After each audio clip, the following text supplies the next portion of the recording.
एक अलग निगाह से देखा जाता है, लेकिन अब वो पहली सफ में आ चुका है और वो ये कह रहा है कि मेरे हक की लड़ाई मैं लड़ूंगा और मुझे कोई रोकने नहीं पाएगा। और यही वो तमाम पसमंदा मुसलमान आपको यहाँ पर नजर आ रहे हैं। मैं ज़रा पीछे का रुख करूंगी और आप लोगों के बीच में आऊंगी। अस्सलाम वालेकुम।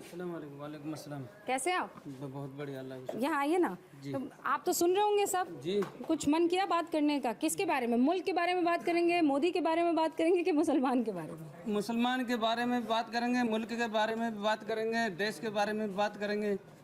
और ये जो मुसलमान के साथ हो रहा है ये अन्याय हो रहा। कैसे? आपके घर में हम आए हैं। हाँ। और हम आपको अब शब्द बोले। हाँ। आपको क्या अच्छा लगेगा? बिल्कुल नहीं लगेगा। क्या मेवात के अंदर जो लोग गए थे वो पहले से ही चुनौती दे के जा रहे थे और फिर मुसलमानों को सारे को टारगेट करा गया, जेलें सारी भर दी गई हैं। क्या ऐसे कौन सी किताब में लिखा है, कौन सी किताब में न्याय लिखा है?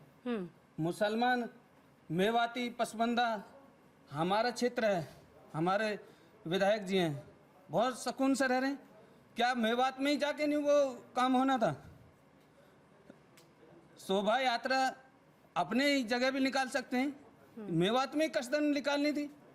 या वहाँ पर 150 सालों से वो यात्रा निकल रही है, तो वो निकलती है, निकाले, पर उसकी कुछ वास्ते तो हैं जो पहले से तो कोई पहले नहीं दिया था चुनौती। अब हम रह रहे हैं, हमारे क्षेत्र में अमन है, हम कैसे कहते हैं कि हमारे क्षेत्र में ये हो रहा है?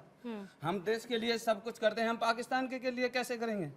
हम हिंदुस्तान का खा रहे हैं, हिंदुस्तान का रह रहे हैं, हिंदुस्तान में रह रहे हैं, हमें कोई दिक्कत नहीं है, चाहे मोदी जी हों या योगी जी हों। तो आप ये कह रहे हैं कि वो जो मेवात में हुआ है वो गलत हुआ हुआ। वो भड़काने की कोशिश थी और मुसलमान जो है उसको बर्दाश्त नहीं कर पाया। जी जी। तो ये जो पत्थरबाजी हुई है वो ये कह रहे हैं कि ये भड़का रहा था, ये पुलिस वाले जाते हैं आप लोग, बिल्कुल वहाँ के लोग, लेकिन वो जिस तरीके की तैयारी थी कि प्याज फोड़ देंगे, फिर कहा कि हम टंकियाँ जो हैं, गैस सिलेंडर जो हैं वो सड़क पर बिछा देंगे, आप घर में आओगे तो आपको फोड़ देंगे।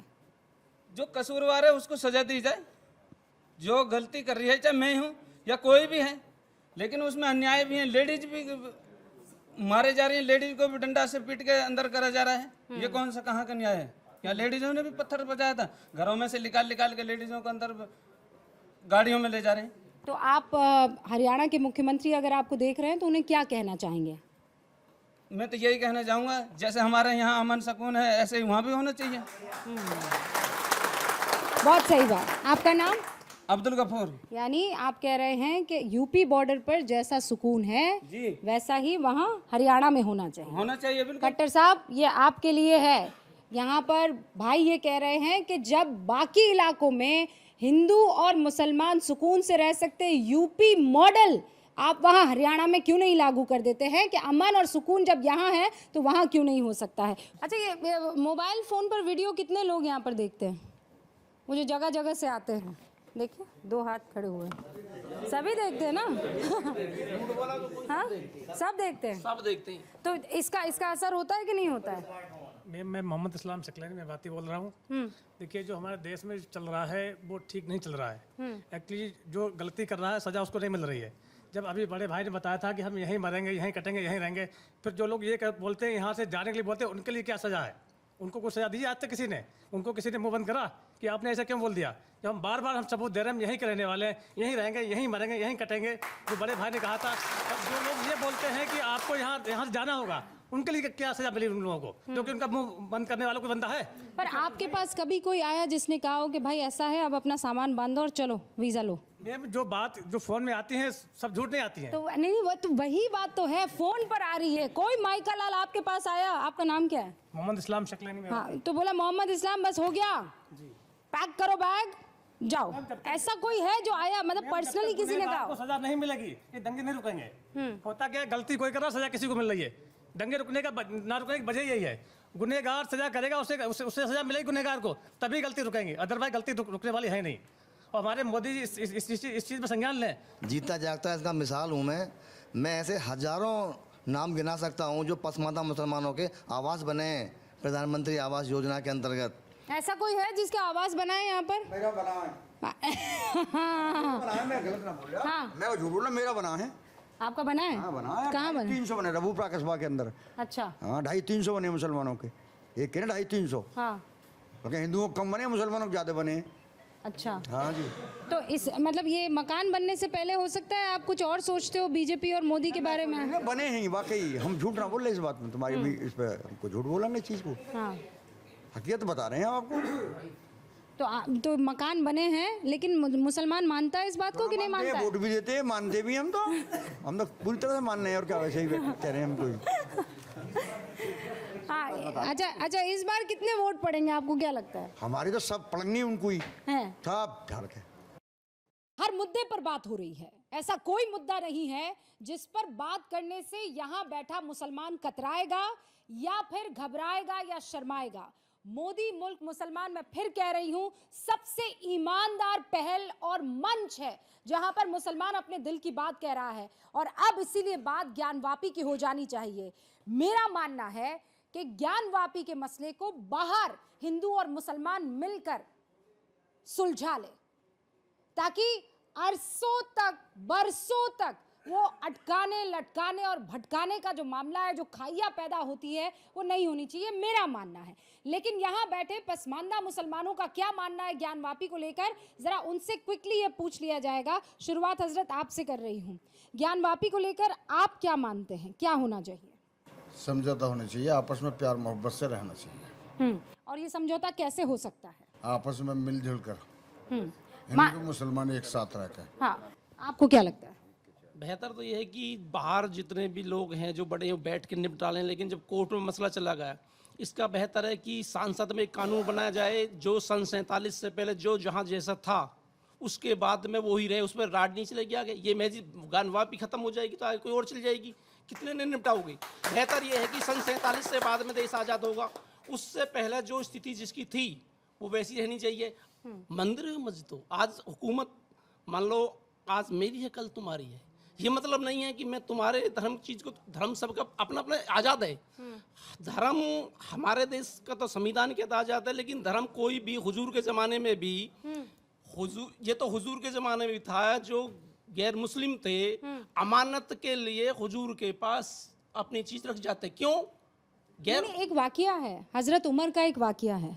हज़रत उमर जो है, जो ईसाई थे, उनकी एक बहुत बड़ी चर्च थी, वहाँ पर गए थे, तो नमाज का वक्त हो गया, तो हज़रत उमर को वहाँ चर्च के पादरी ने कहा कि आप यहाँ चर्च में नमाज़ पढ़ लो, ये वाकया है। हाँ, तो हज़रत उमर ने कहा कि मैं यहाँ नमाज नहीं पढ़ूँगा। तो पादरी ने कहा आप यहाँ चर्च में नमाज क्यों नहीं पढ़ेंगे? तो उन्होंने कहा इसलिए नहीं, ये तो अल्लाह का, पूरी दुनिया अल्लाह की है, मैं जहाँ नमाज़ पढ़ूँगा कबूल हो जाएगी, लेकिन मैं यहाँ नमाज़ पढ़ लूँगा तो फिर मेरे पीछे हर मुसलमान यहाँ नमाज़ पढ़ेगा और फिर ये चर्च नहीं मस्जिद हो जाएगी। तो हज़रत उमर ने जब इतनी बड़ी बात की, तो क्या हमें इस बात का ख्याल नहीं रखना चाहिए, क्या आपको नहीं रखना चाहिए कि अगर हिंदुओं की आस्था का वो केंद्र है, लड़ाई तब होती जब हमारे हुजूर का कुछ लेना देना वहाँ उस मसले से होता और शिव जी का होता, फिर हम कहते कि नहीं ये बहुत बड़ी लड़ाई है। लेकिन बात है मस्जिद की और उनके शिव के एक 12 ज्योतिर्लिंगों में से एक की, तो ईमानदारी से हमें एक पहल नहीं करनी चाहिए कि भाई कोई बात नहीं, तुम ये रखो और अब इसके बाद मसला नहीं उठने पाए। जो झगड़ा घर में हो और घर से बाहर कोर्ट में चला जाए, तो दोनों पार्टी को यही निर्णय लेना चाहिए, जो कोर्ट फैसला करेगा उसी पे सम्मत रहे। कोर्ट फैसला करेगी उसी पर। आप भी कोर्ट बाहर कोर्ट में ही होना चाहिए। कितने लोग मानते हैं कि कोर्ट में होना चाहिए और कितने कोर्ट में होना चाहिए, और कितने लोग मानते हैं कि हम समझदार लोग हैं, मतलब कोर्ट वाले भी समझदार हैं, लेकिन हम बाहर बैठकर, मिल बैठकर ये फैसला करवा सकते हैं, इसे निपटारा हो सकता है। आप मानते हैं ऐसा करवा सकते हैं? करवा सकते हैं, लेकिन ये कम से कम ये तय तो कर लें कि अगला टारगेट फिर कौन सा होगा, फिर वो दूसरा, फिर तीसरा, फिर चौथा, ये कब तक कयामत तक यही चलता रहेगा? अच्छा, पर एक ईमानदारी से बात कीजिए। मैं हक की बात करना पसंद करती हूँ और कतराती नहीं हूँ ये करने से।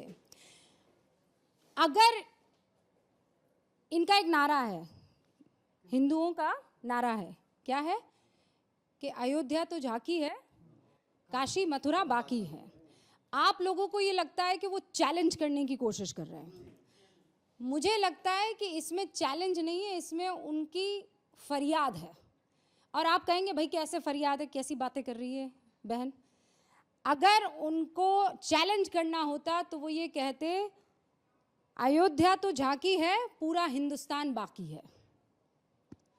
पर उनके 3 बड़े देवता शिव जी, राम जी और कृष्ण, तो राम जी अयोध्या, शिव जी काशी और कृष्ण मथुरा, ये 3 उनके आराध्य देव। और ये कहते हैं ये 3 बड़े मंदिर है हमारे, भाई है तो हमको दे दो। और मोहन भागवत को अगर आपने सुना हो तो उन्होंने कहा कि भाई हर जगह थोड़े ही तुम शिव ढूंढते रहोगे या शिवलिंग की खुदाई करने लगोगे। तो ये बात मुझे आपको इसलिए बतानी ज़रूरी थी कि क्योंकि हम व्हाट्सएप वगैरह की चीज़ें तो देख लेते हैं लेकिन दिमाग लगाकर सोचते नहीं हैं। क्या ये नहीं हो जाना चाहिए कि अच्छा ये तुम्हारा नारा है, तुम हो जाए ये कि मथुरा, काशी और अयोध्या, इसके बाद कुछ ना। मैम इसके लिए हम एक डेमोक्रेटिक सिस्टम में रह रहे हैं आज। हमारा मुल्क एक जमहूरियत मुल्क है, लेकिन इससे सुप्रीम कोर्ट हमारे यहाँ सर्वोच्चता है। लेकिन इसके अलावा जो आपने एक प्रस्ताव दिया है, बहुत ही अच्छा प्रस्ताव है और इस प्रस्ताव से देश में दोबारा खुशहाली लौट आएगी। लेकिन मुसलमान ये चाहते हैं, क्योंकि यहाँ कन्वर्जन हुआ है मुसलमानों का, जो हम बैठे हैं यहाँ, हम भी पहले हिंदू हुए होंगे, हमारे घर में जो मंदिर होंगे हम मुसलमान हो गए। लेकिन अगर ये लोग चाहते हैं, हम छोटे भाई हैं, हिंदू लोग बड़े भाई हैं, अगर इनकी खुशी इससे होती है तो हम सब लोग, हमारी मीटिंगें भी हुई हैं, पंचायतें भी हुई हैं, अगर ये राज़ी होते हैं तो हम देने को तैयार हैं सहस्त्र। परंतु हमारी कौम में ये थोड़ा डर रहता है कि 3 के बाद फिर चौथी लिस्ट आएगी, फिर 5वीं, फिर 6ठी, आखिर ये सिलसिला कब थमेगा? अगर ये थम जाए और ये पार्लियामेंट, क्योंकि पार्लियामेंट है, समाज को बड़ा और अच्छा प्रस्ताव है। तो एक बार फिर मैं वोटिंग करवाती हूँ।